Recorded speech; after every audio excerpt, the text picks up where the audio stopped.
Hello viewers, hello everyone, this is Dan and this is Dan Tech Channel. In this video, let's just learn how you can actually change a number on FXPesa. So FXPesa is one of the greatest broker here in 254 actually that we just use to deposit, a broker that will just offer you different things over there. And in this video we'll just be learning how to change the number. Actually, do you know the security that's actually the FXPesa offers is that when you use a different number, the number that you did not upload, you registered, let's say you used a Safaricom line, let's say this, you went and you used a Safaricom line. This is your Safaricom line here, and this Safaricom line you and registered it with your ID over here, but this is your surf line, So if you just made a mistake and then on FXPesa, what you did, this is another surf line, but you were not registered with this ID, but you upload, because you are supposed to upload the ID on FXPesa, and then you upload this to FXPesa, this number, you use this number that is not registered your ID. So you are supposed to register within this number, and this is our time I'm going to show you this surf number over here. You are going to cancel this, you remove this, and then you put this number. It's very easy. Make sure that you watch this video until the end, you just understand. If maybe it's your first time to want to start to get started on FXPesa, the link is in the description below. I also offer free classes when you register through that link, so that I can just monitoring what you are just doing over there. My classes are free. I have also some videos that are made on YouTube that you can still watch and make an amazing amount of money. Now, what do you need actually for you to change number? Let me just, you have to compile these things, number one, and you have actually to write them, compile them the way I'm going to show you right over here. You need your ID number. Start with your ID number. Uziandike vitu nimeziandika hapa, ID number yako uziandike kwa type kwa phone yako, then put another arrow, for example ID yako hapa, au utaandika hata number ID number, you are just required to put like 35 or whatever 00213. That is your ID number. It will just account ID. Account ID, when you register to FXPesa, you got that account ID that is start with 49 currently, and you have to write blah blah blah blah blah blah. And sometime you'll be having 50, but that account ID you got when you received a congratulation message, or when you just go to the live account, you write that 49 blah blah blah blah blah. And then number 3 over here, you just be putting your amount of transaction. Have you made in a transaction yet? I think you cannot. Your transaction will be 00, because kama ulikuwa unataka kuchange number and you cannot deposit or withdraw if that your number is asiendani na your ID. So but put your amount over here 00, and then date of birth, ulizaliwa lane, maybe if you were born on January, that is on 5th of January 2022, or 2019, or maybe you were born on 1992, whatever the case.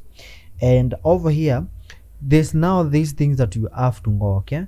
You have to go to the Safaricom, itisha, now press star 100 hash, and then go pale na kuitisha full statement, uenda mpaka uitisha full statement ya M-Pesa yako.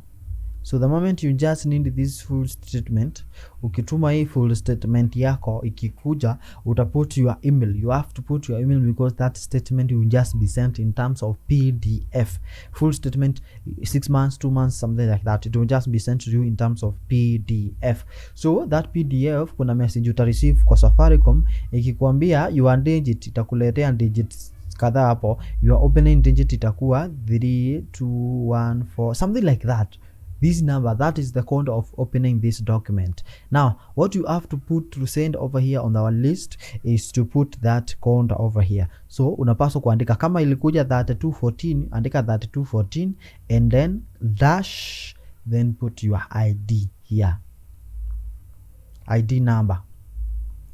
Okay, so this is what you can use to open that document. And then kuna document, that one of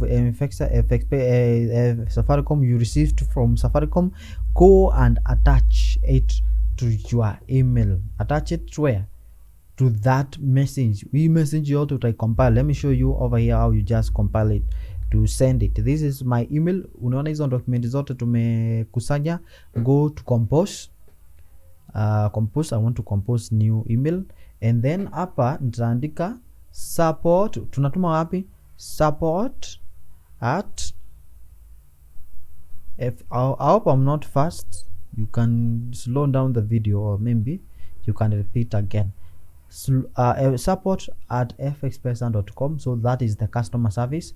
And then over here ndio nitaandika ile ID nilikuwa nakwambia tuandike ID, and then enda kwa next step, andika account number yako yenye inaanza na 49, and hapo next andika amount, uweke 00 whatever amount, and then hapo chini date of birth, ulisaliwa lini, unaona, and then hapo chini andika the doc opening ambayo maybe ni 34, and then uweke yako kanini, alafu uweke account yako, ustaweka account your ID number, so that hapo sasa. And then hapa chini sasa, because umemaliza hivyo, this is for opening, izikuwa zinafuatana hivyo. Hapa chini unaona kitu aka kako hapa, you see this is where now you attach file. Ile file will receive from Safaricom, una click hapa, and then you attach, you'll be attaching it. Si kama ulikuwa umedownload and all that PDF document, kama uli download, utakuja hapa sasa, u click open. So unaona sasa it is uploading, and then after uploading and all that, then you can click send. So you can now send to FXPesa. But first of all, hakikisha umeenda kwa support FXPesa, uambie I want to change my account number, and then they will send you the list. Is it because zimefuatana? Then you compile that, then you send again, and your number will just be changed by the customer service. That's very easy on how to just do that. See you next time. Bye bye.